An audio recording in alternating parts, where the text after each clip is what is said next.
you've done some beautiful teachings for us about forgiveness and what it actually is a release for us of. Why is it so important as we enter into this new consciousness that we're able to understand forgiveness?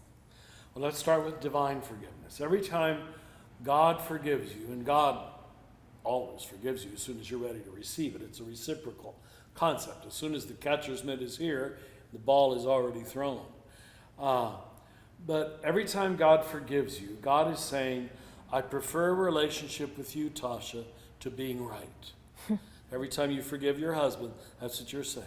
I would sooner have a relationship with you, Eric, than stand over here in my righteousness, even though I do know I'm right. But you're willing to let go of that, do you see? Mm-hmm. So to stand over here in your righteousness is a recipe for long-term unhappiness in you, for him, for the whole situation. But the ego likes to sit in that cold, righteous position. Mm-hmm. Normally, until you've experienced being forgiven yourself for something you did do wrong, and someone was kind enough and gracious enough to let you out of it, to graciously forgive you. You don't know how to do it. I think this is why parents have to teach this to children. Yes, I give the law, and I normally expect you to obey the law, but okay, it didn't happen. How can we work through this? You know? I want a relationship with you more than just being the righteous parent. So I think this is coming up right now in politics. It comes up in religion. It comes up in families that disagree on just theology in general. What are some of the ways that you've seen that it's actually working in this new contemplative stance? Or what would be an example? How do you talk to somebody who has completely different views on you politically? You know, to be perfectly honest, complete cross-level conversation. When people, you know, in the school I teach you the levels of consciousness, right? Someone with a completely different set of assumptions at the postmodern green level than someone to be at the blue traditional level. Right. Complete cross-level conversation is largely useless. Okay. I hate to start so pessimistic. I've tried and it doesn't work, so I understand that. Because the assumptions are all different. Right. You're coming from two completely different places. Right. So normally what you have to do is, and this is going to sound so naive and so simplistic, is show kindness and respect while still calmly stating your truth. Now the way I like to do that is indirectly, by not taking the person on, but usually by some indirect placing of a little bit of doubt or a little bit of lack of solidarity with what they said. I will often say, well, I have to think about that. I'm not sure of that. You understand?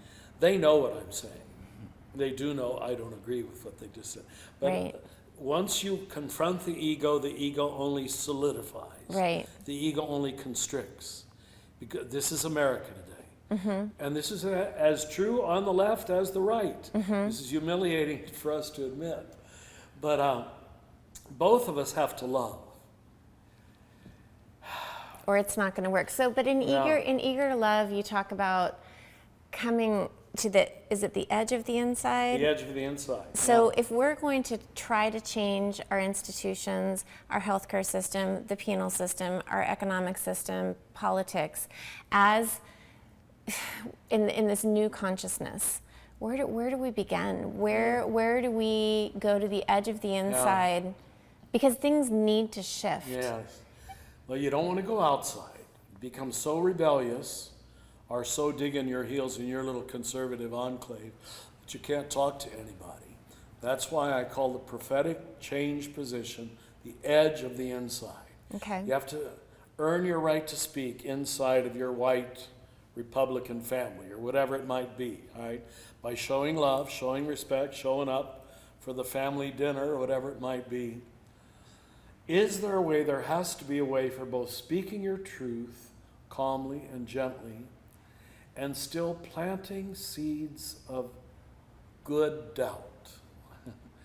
planting seeds of good doubt by not buying in to the racist remark, but still letting them know you're not naive. It's I think what Jesus means by being, gentle as doves but wise as serpents. It's a wonderful metaphor Jesus used. How do you show you're not naive? You know the political landscape, you know the field, but you're not going to resort to quick anti-anybody statements. Right. I'm not going to move toward the negative. I've resolved the negative in here, and I'm not going to go there. And you're not going to bait me into it either. Right. So there is a holding your ground. Now, wise people will know what you're doing. They're going to hate you for it because they want to bait you. And you won't play. And you won't play. Yeah, and you won't play. It's, I think this is what Jesus means when he says, the Son of Man has nowhere to lay his head. At that point, both the conservatives and the liberals will be disappointed in you. Both of them. Right. This is third way thinking. Right. Both groups feel you're not paying your dues to the right side. And that's why I have to say, progressive, green level, liberal thinking can be just as dualistic, just as needy of being argumentative and winning. Right. Still wanting a win-lose worldview. Being right in their independence, in their non-identification. cynicism. Right. Right. Cynicism as my philosophy.